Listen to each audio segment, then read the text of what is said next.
Hey, good afternoon, everybody. I'm Mike Fielding. I'm a partner in the Food and Agribusiness Unit at Husch Blackwell in Kansas City, and I want to welcome you to our webcast today. We're talking about how to make some lemonade. It's a practical guide to selling distressed loans. We thank you for being here and hope that you find this informative. Before I get into the presentation and the introduction of Robert, my co-presenter, I need to read through a few housekeeping items. So if you bear with me, we'll quickly get through this. I want to first direct your attention at the bottom of your audience console. There are multiple application icons for your use during the program today. If you have any questions during the webcast, please submit your question via the question box. We will try to answer all questions during the webcast today, but if a fuller answer is needed, or if we run out of time, we will answer it via email later on. A PDF presentation is available in the resources folder. I'll also say parenthetically, towards the end of the presentation today, we're going to get into some Excel files. We realize that those may be a little bit difficult to read on the screen, and so PDF copies of those Excel files are also in that resource folder. I think you'll find those pretty interesting. For you attorneys out there, and for you non-attorneys, please don't hold it against us. This program's been approved for legal education hours. To report your hours, click on the CEU icon at the bottom of the screen. A certificate of attendance, including the course numbers, will be emailed to you tomorrow, along with a recording of the webcast for watching and sharing. Toward the end of the program, be sure to complete our short survey. We use your feedback to plan future programs that are applicable to your business needs. And I'll just say parenthetically, we really look closely at the feedback excuse me, that we get. It's very valuable. And if you have ideas or needs or frustrations or concerns of anything in the lending world that you're dealing with that you think would be worth addressing, at the end of that survey, please give us the feedback, because we definitely want to, really address your needs and cover stuff that's going to be helpful for you.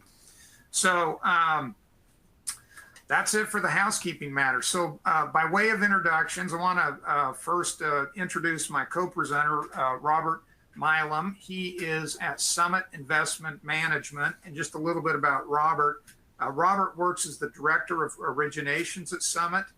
Summit is a private investment firm that's headquartered in Denver that acquires and resolves distressed commercial and operating business loans. Robert's responsibilities include business development, deal sourcing, and underwriting. Robert previously served in deal sourcing roles at Bayside HIG Capital, and Robert's no stranger to banks.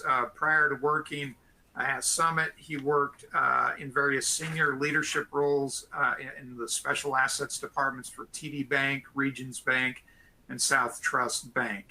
So it's been great to be working here with Robert, and frankly, we hope you find this informative. So let's get to the heart of the matter. What I do, I'm a lawyer. I deal with distressed debt, and that's where I really focus my practice, is helping lenders solve really tough distressed debt scenarios. And one of the things that we've been covering or talking about in the series of presentations that we've been doing is trying to find ways to methodically deal with distressed debt, because you want to go at it with your eyes wide open, thinking about all your different options. How do you play through this? So what you can see here is on the screen, we've got your common playbook of options for your distressed debt. You're very familiar with these options. We've actually covered various items here in prior presentations that we've done. These are all really good options. You use them for different situations. Some work better than others, depending on the particular facts of what you're dealing with. But there's one, what I would say, flaw to these options as well. And it's that these options tend to be very narrow, or maybe not broader looking. You tend to have just the blinders on, focusing just on this loan, and you're saying, how do we minimize our losses or maximize our recovery? The problem these options have is they don't take into account the time value of money and how that plays out on the bank's balance sheet. And that's where we get into this last option right here, which is the loan sale. Now, I'll tell you, I have been, practicing law for it'll be 20 years come early September here. And I've represented a lot of lenders on a lot of different distressed debt situations. And I will have to say that in all my years of experience, I think the loan sale option is the one that I have seen used the least. And frankly, I think it's the one that bears looking at again and really considering as a viable option to trying to resolve those troubled loans. Now, the challenge with loan sales, and as we're contemplating this, how do we address this topic in a meaningful way that really helps you? The challenge that we're faced with is we have a wide audience with a lot of different loans, commercial loans, and you could subdivide those commercial loans into all sorts of different subclasses of commercial loans. You have your ag loans, and then there's obviously the portfolio of consumer loans. And the question for you is, how do we present a framework so that you can methodically go through this process and really take all these different factors, apply a rigorous examination to it, and come up with the best analysis to find out what's going to be best for you in your particular situation. So the answer to that is, and the way this program is structured, is there's really 5 key questions that lenders will want to be considering when they are thinking about selling loans. And the flip side is, if you're in the market to buy distressed loans, which there's certainly players out there, they will be going through essentially these same questions or series of questions, trying to find out, is this a good deal? Should you proceed with it? So the questions are up there on the screen. And what we're going to do is go through each aspect of it. Robert, with his experience dealing with the buying and selling, brings a lot of practical, on-the-ground perspective, buyer's perspective, which I think is extremely valuable, especially given his role working in distressed debt in-house at banks previously. And he's going to, it's really on point number 5, which Robert will be covering at the end of the presentation. He's going to go through what is a really good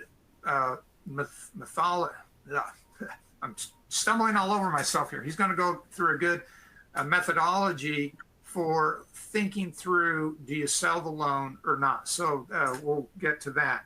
So let's get started here. Let's jump into these 5 questions. So the first one, what do you want to sell?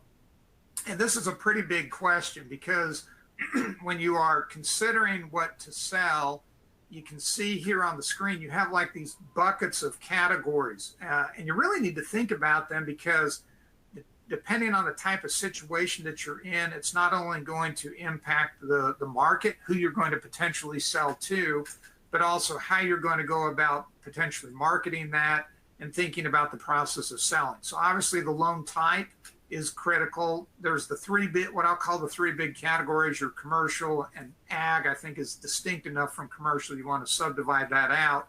And then you have your consumer loans. The loan status obviously is really big. Loan status is going to particularly have a big impact on pricing and how that's going to play out. And then the loan structure is going to be critical when you get into more of the mechanics of selling the actual loan. You know, do you wholly own it? Has it been participated? Is it part of a bigger syndication? What is the ability to transfer the interest in that scenario? So you want to think through these questions to start guiding you in your analysis of that. Now, the next practical question that you get into are the legal questions. You know, can you legally sell the loan? The general rule is yes, you generally can, unless there is some unique provision that is built into the loan docs that would limit that or prohibit you in some way from liquidating it in some fashion.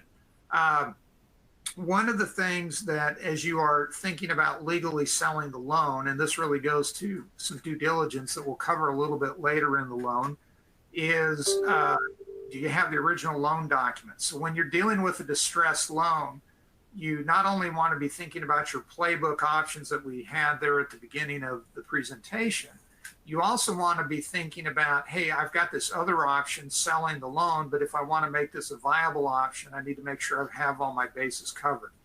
If you have a participated loan, you need to go through and look at the participation requirements. What does the loan participation agreement specifically say about transferring it to some other party?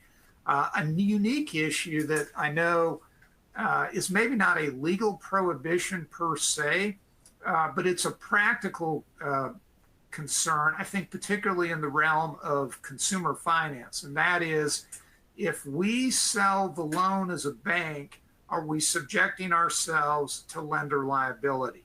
And the short answer is, again, the general rule of thumb is absent some contractual prohibition to the contrary, you generally can sell or liquidate a loan. The question is, when you go about doing that, you want to do it in a way that's not going to trigger lender liability. Now, how would you want to do that as a practical matter?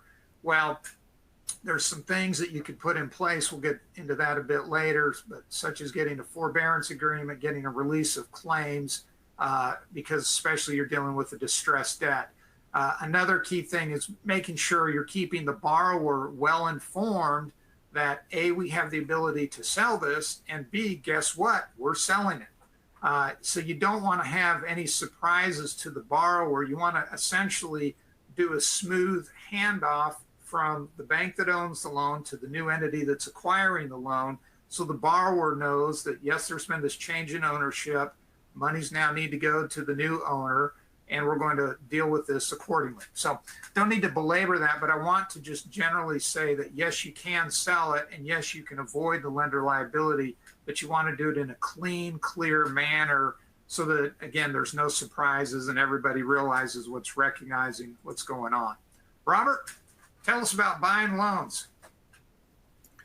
Thank you, Michael. Appreciate you offering the opportunity today to join this group. There's several things you can do. You can sell, a portfolio, do a bulk sell. Sometimes that, as opposed to a one-off loan, can come with some premium pricing because the seller's putting a lot of capital to work at one time. So sometimes there can be a pool premium. So that's something to think about if you're a potential seller. Online auction, individual loan sale. And then, you can look at the opportunity to sell the loan to the borrower, or if it's a lot of times if it's PE owned, the PE firm that may own the borrower will buy the debt as well. And that comes with some issues that we'll talk about later that you need to consider as you look at that. Good candidates for loan sale, I think, are loan that, where you don't have a short-term, reliable plan for payment or repayment or upgrade. And these are your long-term things that stick and work out for a long period of time. They kind of become embedded non-accruals. And if your non-accruals are running whatever basis points they are, when you look at your total pool of non-accruals, how many of them are going to resolve that you can look and say, I've got a plan to resolve this amount within this period of time, and these other ones are just going to be here, I hate to use the term forever, but for the long term. You can sell things pre-default, you can sell things post-default, sell things in the middle of bankruptcy. And some that are also good are loans that are acquired through merger. If you don't have experience with that, a lot of times with that comes a lot of extra work because you have purchase accounting marks on that portfolio, and if the loan's big enough on that individual loan, those marks have to be accreted over time. It's a lot of extra work that doesn't create any return for the bank over the long period that goes along with those. So a lot of times those can be a good ones to sell, and also because of the purchase marks, it may be a situation where because of the purchase mark on the loan when you bought the bank, you may be able to sell that loan and actually book a gain, depending on what the value of the actual loan is on the market. Bad candidates, I would say anything that you're likely to resolve, you have very good confidence that you're going to resolve it in the near term at a better number than you could get in a loan sale. I would tell you that you shouldn't sell those. The loans that are in litigation with counterclaims, I wouldn't. If I was you, I would not sell those as well, because you do have that debt out there to offset any counterclaim issue.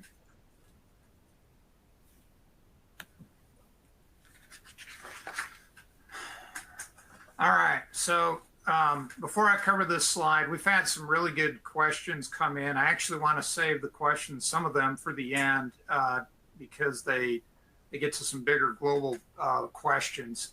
But one is, I think, important here to emphasize at the beginning, and this goes to the issue on selling the loan. And the question was, do you need the borrower's consent to sell the loan? That's a really good question, because that right there is going to trigger the question about lender liability. Now, I'm going to confess and say that I personally deal in the commercial and ag world. I don't really get into the consumer finance loans. And so from my experience and what I generally see in the loan documents is typically it's common in those big boilerplate loan docs that you have. Frequently there are provisions in there that allow for the sale of the loan documents. And so if you go back through the boilerplate language, go back through your pre-existing loan documentation, if you have the language there, then you would have the right to sell the loan, because the borrower consented to the sale at the very beginning of the relationship. Now, the question in the consumer context is going to be somewhat similar. Look in the loan documents first, but, and this is not, frankly, my area of expertise. The other overarching issue is there any sort of statute or prohibition against selling the loans? Again, as my general understanding is, you typically can sell these, particularly if it's like in a portfolio type situation. But you'd want to talk to a consumer finance attorney who really focuses on that, just to make sure that there's not going to be any sort of statutory prohibition on doing that. All right, so let's move on here. What Robert was talking about a moment ago was, what are good candidates to sell the loans? Where are bad candidates to sell the loans? And one of the things that is unique, and when I first heard of this idea, I thought, it's just crazy, but it's not. It is a little bit crazy, but it also makes sense. And that is, you may want to consider selling the loan either back to your borrower, which I know that sounds a little bit crazy, but legally you could, or more likely sell it to an affiliate. And you say, well, why on earth would I want to do that? Well, there's some real benefits to that. There's a little bit of risks. I covered up here.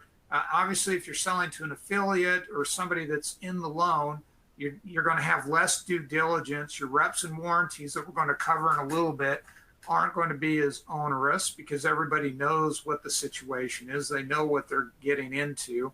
If you're doing a sale to an affiliate, you can most likely obtain a general release for the bank, so you can kind of wash your hands, walk away, and be done with it. And from a bank's perspective, you really, especially if you were, like say you were trying to sell loans at an auction, the risk of an auction is the good ones get cherry picked and you're left with the bad ones, which from a portfolio management is probably not the ideal situation to be in.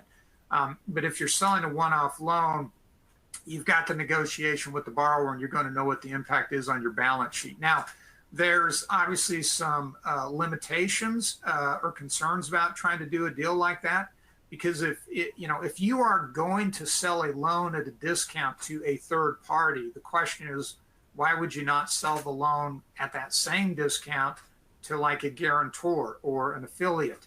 And that's a valid question. You may want to do it. Now, you may not want to, right? Because you might, in doing that, be kind of showing your hand as to where the bank is willing to negotiate or compromise in the overall workout. And you may not want to be willing to go that far. The other concern is, and I would say this, especially if you're in like a community bank in a smaller community, if you start cutting deals and selling loans at a discount locally, that may set a bad precedent for other borrowers down the chain. Now, let me give you a couple of examples where this may work out, where I think this type of loan selling would be ideal. Let's assume that you have a small business and you have a couple of you've got, closely owned business, maybe you've got 2 or 3 guarantors, but things have fallen apart between the business partners and they're fighting amongst one another. Well, guess what? This is like the real estate market. You want, if people have capital, you want to have a couple of interested buyers competing against one another. And so if there's like this real fight between the business owners as to who's going to control the company and the loan's distressed, you may want to turn around and say, hey, I'll be willing to sell this loan to you and make the offer to each of the guarantors and then see who competes, so you can try to get, frankly, those bit of competitive juices going to maybe incentivize someone to put a little bit more money down, because they realize if they buy the debt, they are now going to have a much bigger control of the overall situation. It gives them a leg up in this business dispute that's going on. Another potential scenario, and this is, I've never dealt with this, but just thinking through this, and don't want to make light of it, but at the same time, it is a little bit funny. Imagine you have a small business, husband and wife, the husband owns the company, or he's the one that's been doing all the work, but the husband and wife are getting a divorce. Well, it's acrimonious. Would you want to approach the wife about selling the debt to her? Admittedly, she has to have the capital to buy it. But if you have this dispute between the two parties going on, you may find somebody that's energized or incentivized to buy the debt. So again, I'm belaboring the point, but you get what I'm trying to put out there. Robert, I better hush up and move on to the process of selling a loan. What can you tell us there?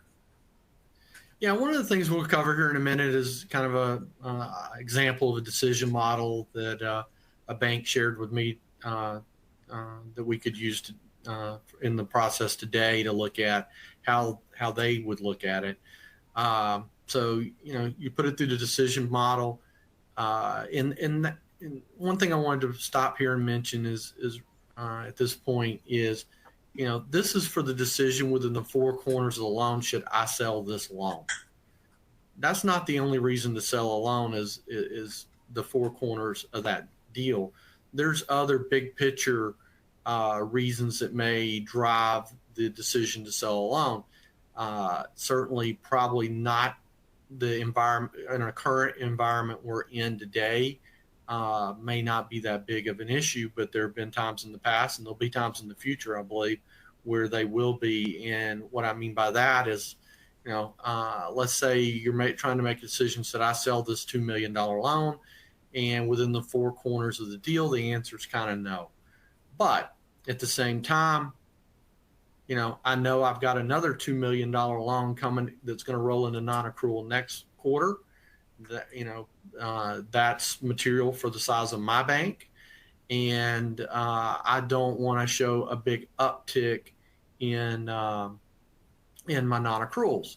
So, from a big picture standpoint, maybe I don't come out quite as good on this one deal by selling it, but from a big picture standpoint, I don't go into doing my our CEO and our CFO and chief credit officer and everybody else is on the quarterly call, and they're not having to answer 50 questions of why non-accruals went up by a significant amount and your peers didn't. So there's some big picture things as well to think about, but we're actually gonna for the most part focus here on within the 4 corners of the deal. So you put your options in the decision model. If it lays out that a sell is something we should be considering here, then we got to figure out who are potential buyers for this debt.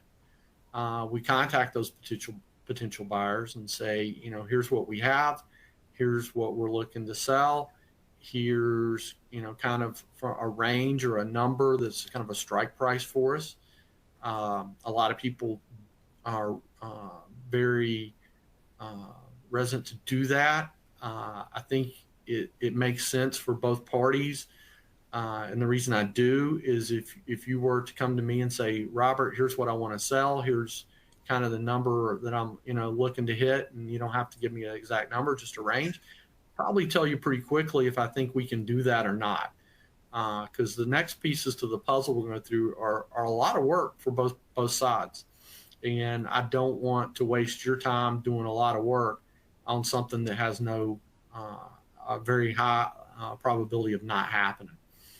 So it's good to know, because if you come to me and say, Robert, I'm willing to sell this debt, here's what it is, here's kind of the high level of what it is, and I need, 80 cents on the dollar, at least 80 cents on the dollar.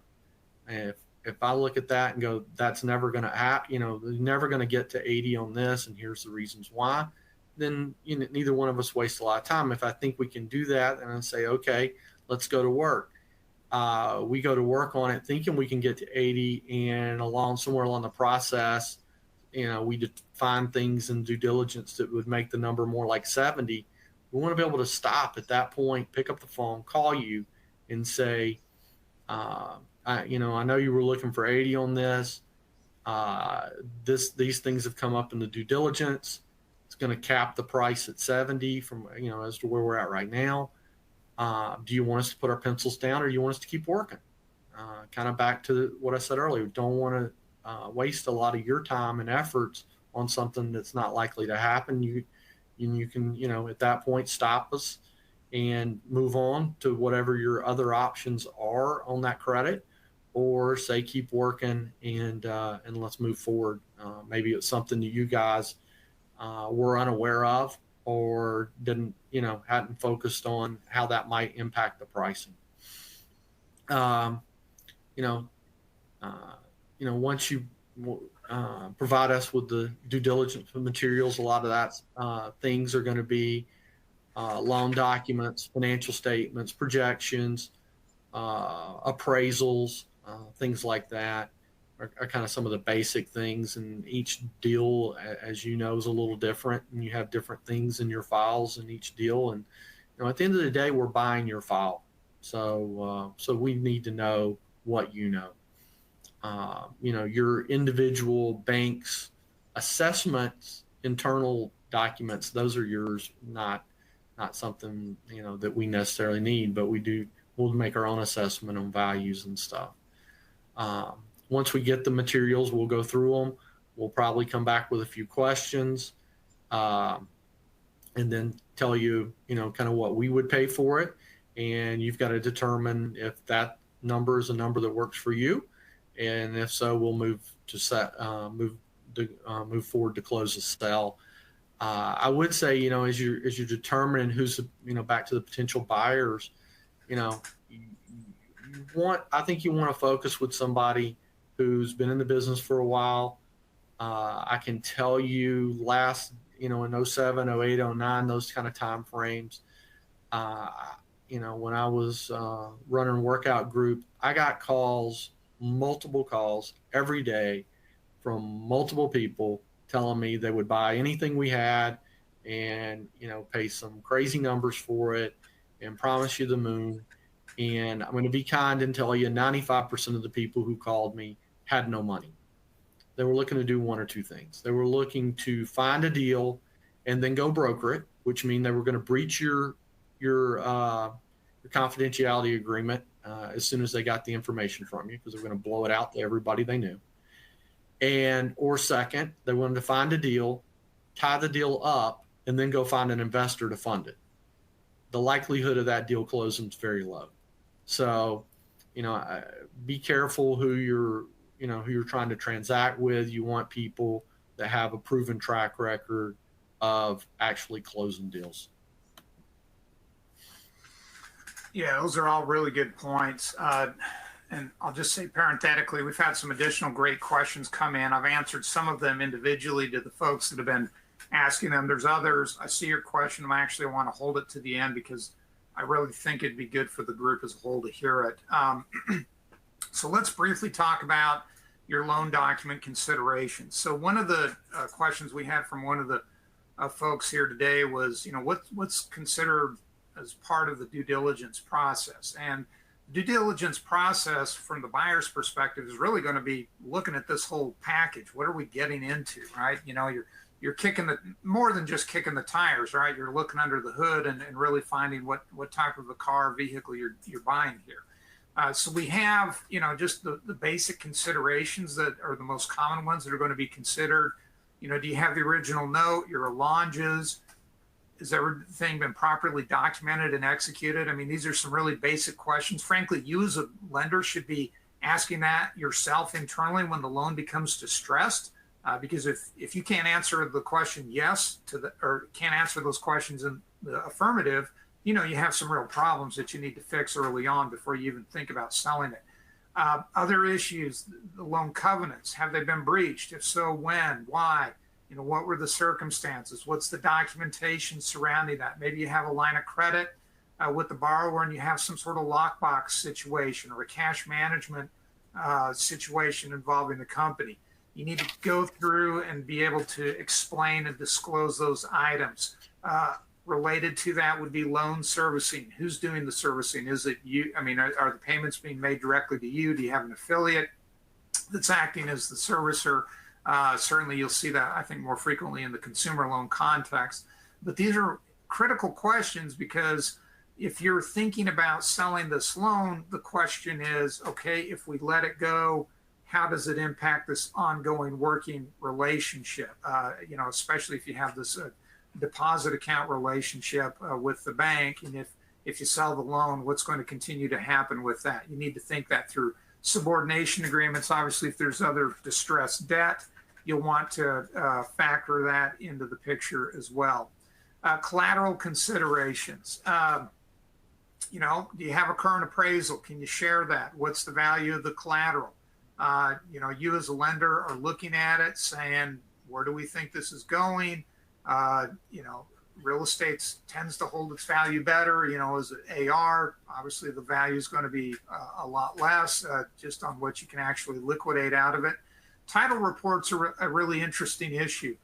If you have a title report, you would have gotten title insurance as part of the deal when you originally underwrote it and did the loan. The question is your title policy, can it be assigned to the buyer? That's going to be another due diligence concern on loans involving real estate. The subordinate liens are big, tax or mechanics liens. And as you're thinking through this, I think one way to approach it from a lender's perspective is think about if you're selling your house. When you talk to a real estate agent, the agent's going to go in and say, you want this house to be immaculate. And as a practical matter, maybe there's some things you need to really do to get the loan in better shape or the house in better shape to sell it. But sometimes there's, maybe you need a new windows or new HVACs, some bigger ticket item that you as a homeowner, that'd be hard to do. And so when you sell the loan, you essentially factor that in as a discount in the sales price. Well, it's the same analogy is going to apply to a distressed debt. Are there things that you can do that you can work with the borrower to try to make this a more appealable loan, a better package, so to speak, that's going to sell better to the buyer? Or are there things that, you're getting what you're getting? I think the biggest one is, potentially environmental issues. Maybe you've got a gun range and maybe there's been, lead dust from the shootings. Well, that's not something that you really want to spend the money and clean up, right, to improve the value. So you'd be kind of selling the loan package as is with the the buyer, seeing what they're getting as part of the deal. Again, just things to think through as you're going through this. Now, there's other issues too. Your borrower guarantor considerations. Obviously, a really big one is the ability to service the debt. The lender liability claims, are they out there? And one way to potentially, clean these up, especially if you're contemplating a sale, is entering into a forbearance agreement. And obviously, it's best practice. Anytime you have a forbearance agreement, you get a blanket release of claims. Well, one thing you ought to consider as part of that forbearance agreement as well is just adding standard boilerplate language that the lender has the unequivocal right to sell the loan to any third party if it so chooses, and that the borrower agrees and consents to it. All right, you could add that in. It's just kind of your standard boilerplate language in a forbearance agreement, but that's going to be a means or a mechanism to make it unequivocally clear that the borrower is consenting, so you can get rid of any potential lender liability issues that might be out there. Other considerations, this is just good banking. Do you have current financial statements? How accurate are they? What's the borrower? Is the borrower in good standing with, with the state? Are the monthly fee, or excuse me, the yearly fees paid? Is it a bankruptcy remote entity? That's a really critical question, because you need to find out if the loan's sold. Is there the potential of a Chapter 11 or Chapter 12 filing later on? The guarantor's ability to pay obviously is critical in this analysis as well. Pricing, that's a really big one, Robert. What do you say on that? Well, at the end of the day, everything impacts pricing. So it all gets factored in. But some big things that drive it can be defects in your loan documents, the nature and value of your collateral, if there's subordinated lien holders out there, the litigiousness of the borrower and the pending bankruptcy. All those things can factor in as well. We look at the payment history. Are we buying a cash flow? Or are we buying, that seems to be a reliable cash flow that in looking at the financial statement we think will continue, even though the borrower has challenges? Or are we buying something where, it's the borrower has stopped paying, probably is not going to start paying, and we're looking at enforcement action as opposed to a restructure in some way? All those things impact it. The character of the borrower. Certain, are there things going on in this industry that your borrower's in that are going to impact the ability to get repaid over time or get refinanced out later? A lot of our deals, we buy the debt, we restructure in some way with the borrower, and then we get refinanced out at some number. Could be par, could be a discount to par, depending on the deal later on in the future. But at the end of the day, the note buyer, you're currently the borrower's bank. When any buyer buys the debt, we become the borrower's bank. So we're stepping in your shoes. So all those things impact the pricing. All right. So you may be kind of scratching your head and saying, all right, I'm really thinking about selling a loan. What's part of the contract, the sale agreement? And what we have here on the screen are some of the most common features that you would see. A lot of these are pretty self-explanatory. The price, obviously, reps and warranties, we'll actually cover that in the next slide. That's a really critical component. Are there any covenants or indemnification provisions that are in place? Related to the indemnification would be potential clawback or repurchase obligations. You want to really look at that and study out what's happening with this deal. Am I truly selling it? Am I done forever? Or is it a possibility like it's a yo-yo, right? I'm sending it out, but there's this possibility that it could potentially come back to me. And if so, under what circumstances? You really want to pay attention to that fine print to really understand what you're dealing with. The pre and post-closing default remedies are important. Obviously, a situation with the borrower is fluid, a distressed debt, right? You might be trying to work something out. You may be exploring a sale, and then, out of the blue, the borrower files for bankruptcy. Well, that's a big game changer, and that may impact things, especially depending on where you're at in the sales process. You obviously have the logistics and the future cooperation. One item related to this, not on the screen, but you also need to be thinking about what are the associated documents that will accompany the loan sale. Obviously, you have the original loan documents. The payment history is really critical because the new buyer is going to need to rely upon that. The new buyer will probably want some sort of representation, or maybe it's an affidavit, something from the bank saying this is a true and accurate history of the loan payments so that we can get so that they can rely upon that in the enforcement. If there's been default letters sent out, things of that nature, you'll see that as well. The reps and warranties. Right here on the screen, I don't need to read through it, but these are the standard reps and warranties that you're frequently going to see. The big thing on the reps and warranties is if you say something that is inaccurate, especially if it's materially inaccurate, that can create liability for you as a seller in the future. So you want to be accurate in what you're repping and warranting right here. Think through this. Be careful about what you say. I think that's the best advice. Robert, I'm going to move on just in the interest of time to the big kahuna, right? The big question, should you sell the loan? This is where you really get into this methodology that we were talking about. So Robert, take it away. Yeah.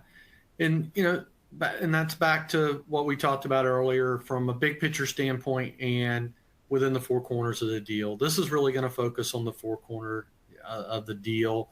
It should be a tool in your toolbox. Not going to sit here and tell you should sell every loan. That would be disingenuous on my part. But you should certainly be a tool in your toolbox, because if you have a lot of tools in your toolbox, you can get the best tool for each deal and get potentially the best outcome with whatever you have to work with. Where if all you have is a hammer, everything looks like a nail. So it's good risk management. You get certainty of outcome, regardless of what you think is going to happen in the future.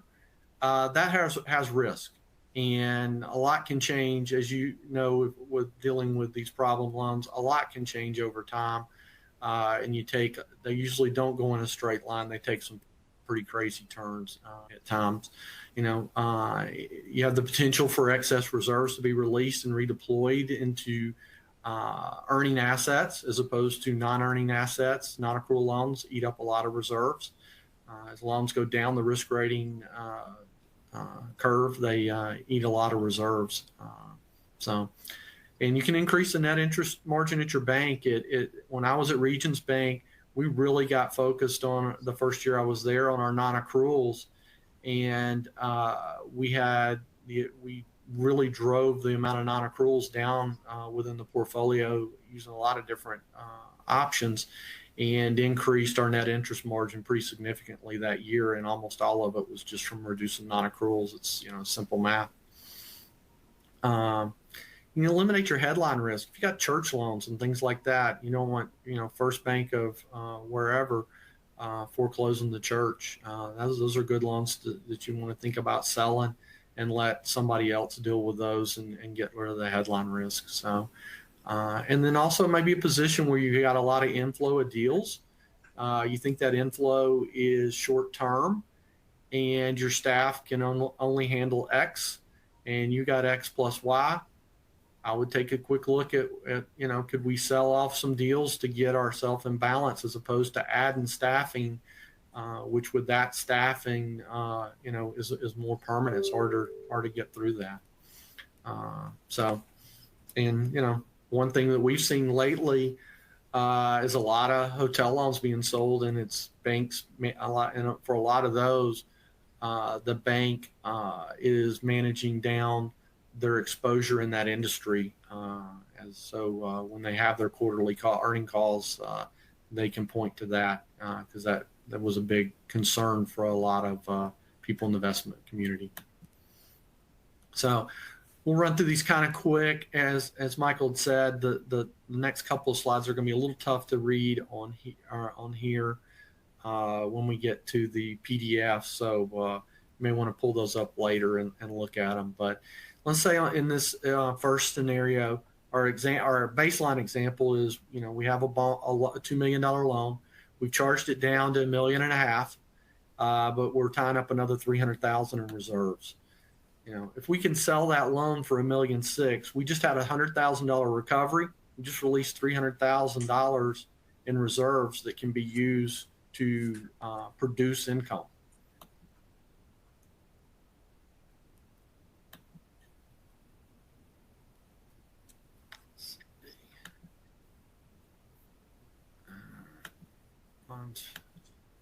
Michael, it's froze up for me on the Garbage in, garbage out slide, right? right. Yeah. So So yeah, when you do the model, you know, big thing is, you know, it's garbage in, garbage out. If your assumptions are really bad, the model's going to kick out a bad answer. So really, you know, the assumptions drive the model. So be careful in what your assumptions are. So, you know, first example here, we got, you know, here we put in kind of what it looks like, what your cash flows are in a foreclosure, you know, what you think you can sell the property for, when you think you can sell it, what are all your costs to get there. You know, you got property taxes, you're going to have, you know, you're going to have insurance costs, you're going to have all the costs that you have with your ORE, legal costs to get there. You know, discounted cash flow, you know, for a deed in lieu. So if the borrower has brought you some kind of deal, what would that look like? And, you know, that's one, what's the likelihood they can actually execute on that? Note sell, you know, pretty certainty of income there, or of outcome there. You know, if I agree to sell it at whatever number, that's the number the buyer is going to pay me. And if you're dealing with a reputable buyer, you know when the closing date's going to be, you know what you're going to get, and you're going to get a wire. And then there's some other, in this one, there's a couple of different other options that are potentially available within the model. In this one, it was a foreclosure, a deed in lieu, which gets you the property back a little earlier. But you still have a lot of, you can, you know, by getting it earlier, you have the potential to sell it a little earlier, which when you're looking at your net present value of your cash flows, presents a little better outcome than the foreclosure. But in this example, the note sell was the best option just because of the time, part of it's the time value of the money and the expenses that you have to get to the outcome.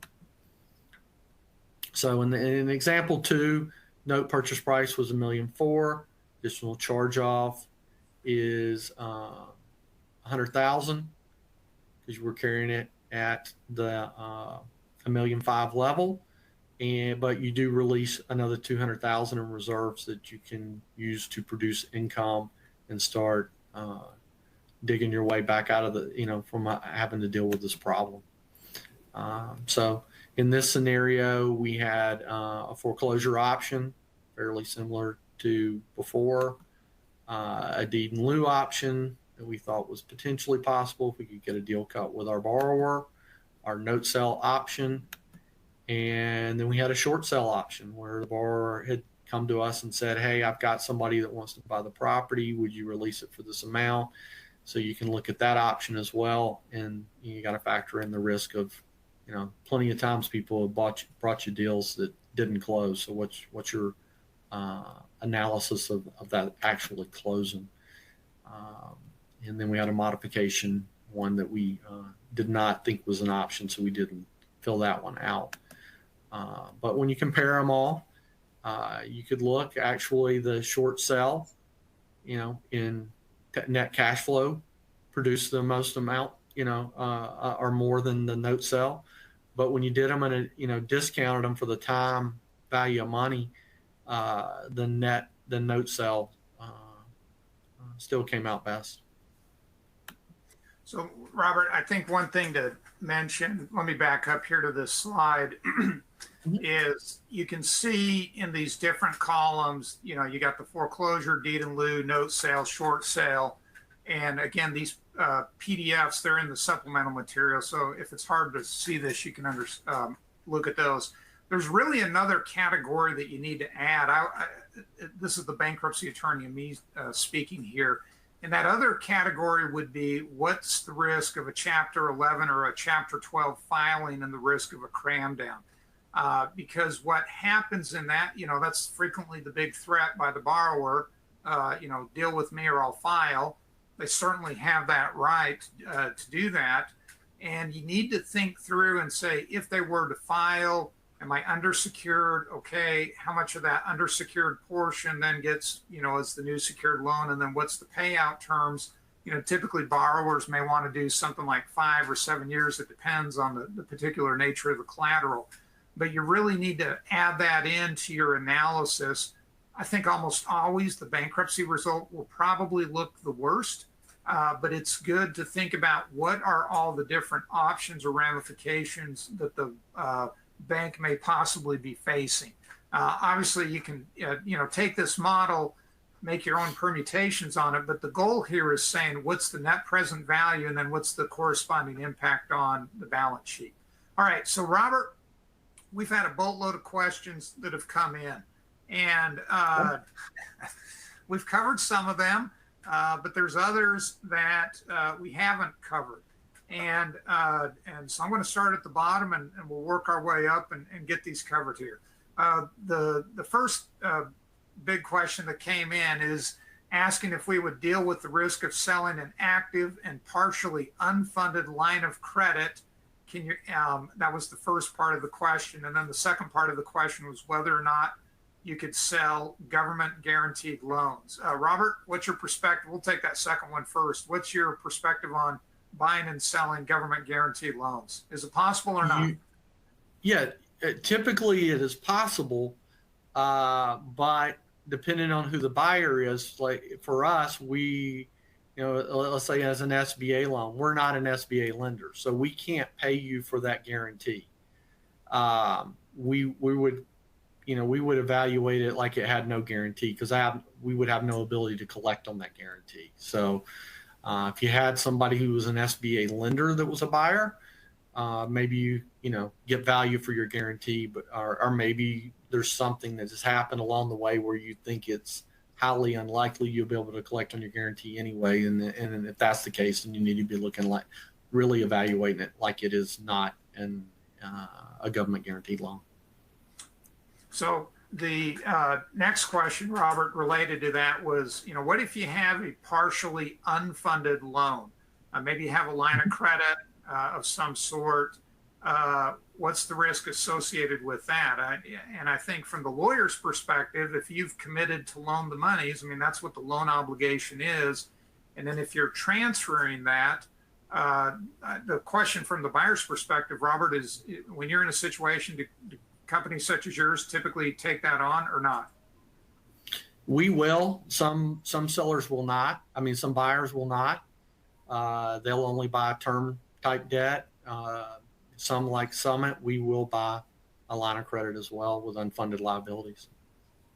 I think from a legal perspective, I'll give you my 2 cents on it. And this is when you get into just the general law of assignment of contracts. And if I have a contract where I am materially obligated to perform and I assign it to Robert, for example, Robert then is obligated on that because he steps into my shoes. But the general law of assignments is that I too remain legally obligated to perform until it's been taken care of or played out. And so from my perspective as a lawyer, if I'm in that type of situation, I would want to get some explicit written consent from the borrower, essentially absolving me as the lender of future liability under those loan documents. So I can basically wash my hands, have something from the borrower consenting to that, and then you move on. You would say, why would the borrower do that? Well, the borrower may be sick of dealing with you, and they may be happy to have somebody new in the picture.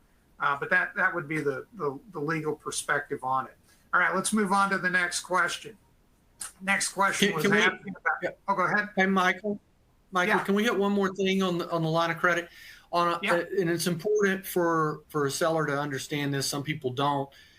When you're selling a line of credit, in the pricing, the unfunded portion, you're paying us to take that. So, if we had a $10 million loan, line of credit, $6 million funded, and let's say the pricing, we're paying you 60 cents. We're paying you 60 cents on $6 million. You're paying us 40 cents on the other $4 million to take the unfunded liability. So that's something you need to be aware of. Yeah, that's excellent. Good caveat right there. Next question.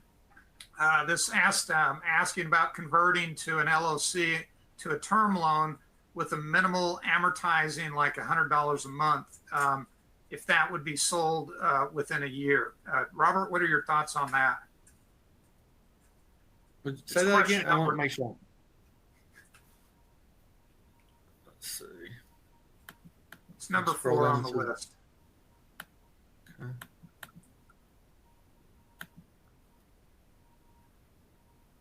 Actually, while Robert's looking at that, I'm going to answer question number 5 that came in.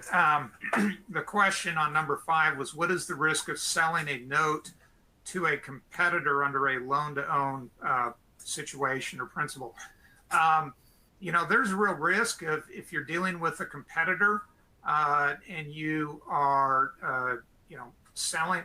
And I think I'm understanding from the question here, when you're talking about a competitor, you have like business A who's competing with business B, and you are taking the loan and selling it to business B, who then, probably wants to do a loan to own and acquire loan A.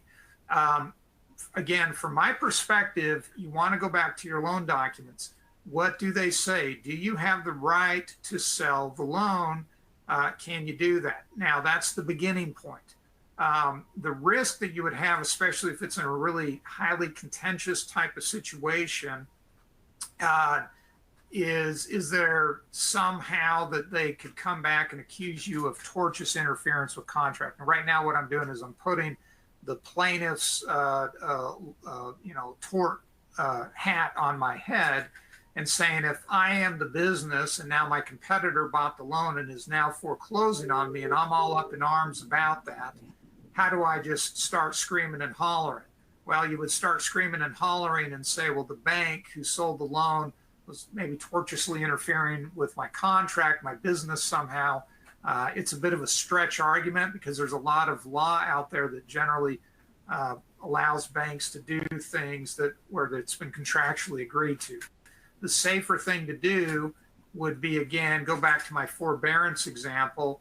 If you have a forbearance agreement and there's explicitly clear language that the lender can sell the loan to whomever it wants, you've got something by the borrower agreeing and consenting to that, which is going to be really hard for the buyer to overcome. As a practical matter, you can never give 100% certainty that there won't be any litigation. There's crazy plaintiffs' attorneys out there. They'll sue on anything. What you want to do is minimize that risk as much as possible. All right, Robert, going back to number 4, hopefully you've had a chance to look at it. Yeah, certainly if you have the ability to convert a line of credit, especially any unfunded liability, to a term note, that's probably better for you as a seller because of what I had went through a minute ago from how the pricing works on a unfunded portion of the line of credit.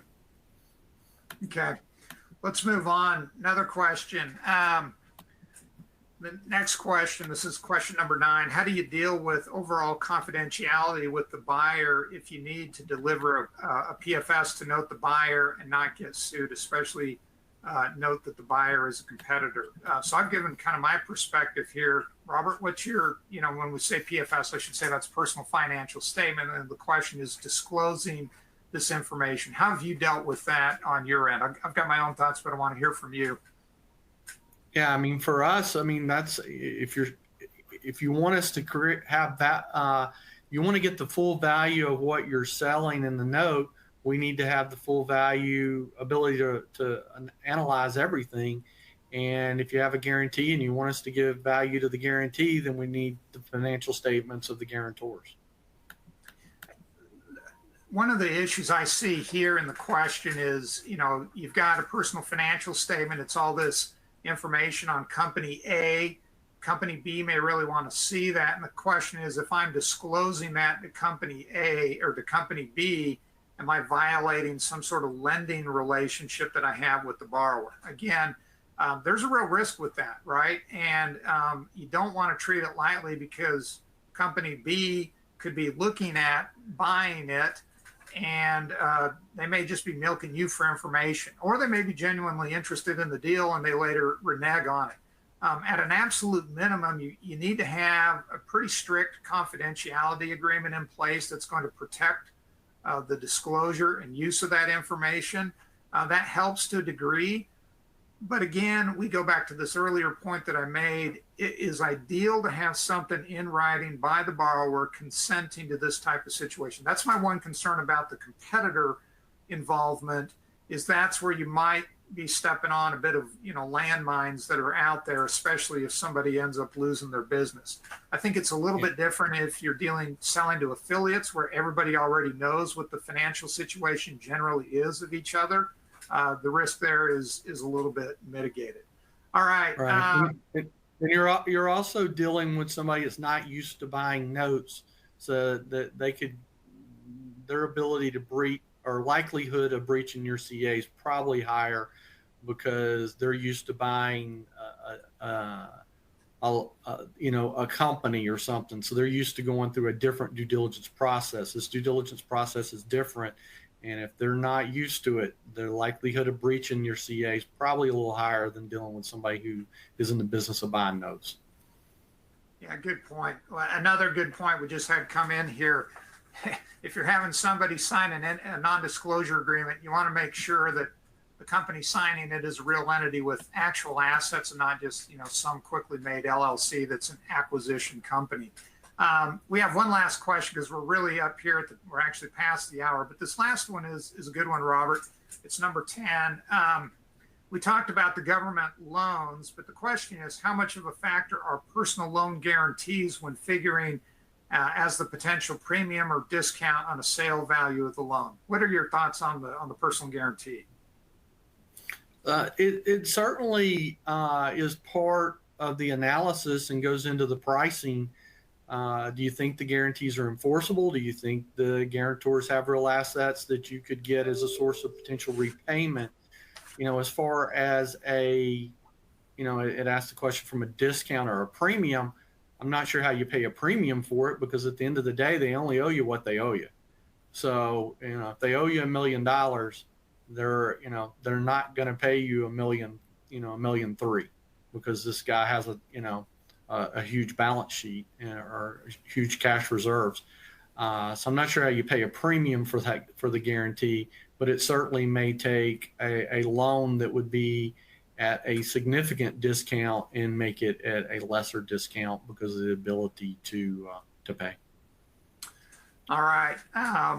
Well, folks, that brings us, we're 2 minutes over. We know your time is precious, and unfortunately, this has been a great discussion. We could keep discussing this, but all good things need to come to an end. Just as a reminder, the program's been approved for legal education hours. If you're an attorney and need to report your hours, you'll see the CEU icon at the bottom of the screen. You will receive a certificate of attendance, including course numbers, emailed to you tomorrow, along with a recording of the webcast for your watching and sharing. Again, at the end of this program, we have the survey. We'd really like to ask you, take just a couple minutes, give us your feedback, especially interest in any programs or additional follow-up questions you may have. If you do have follow-up questions, Robert or I will respond to you depending on what the nature of your question is. Thank you for your time today. This concludes our webinar.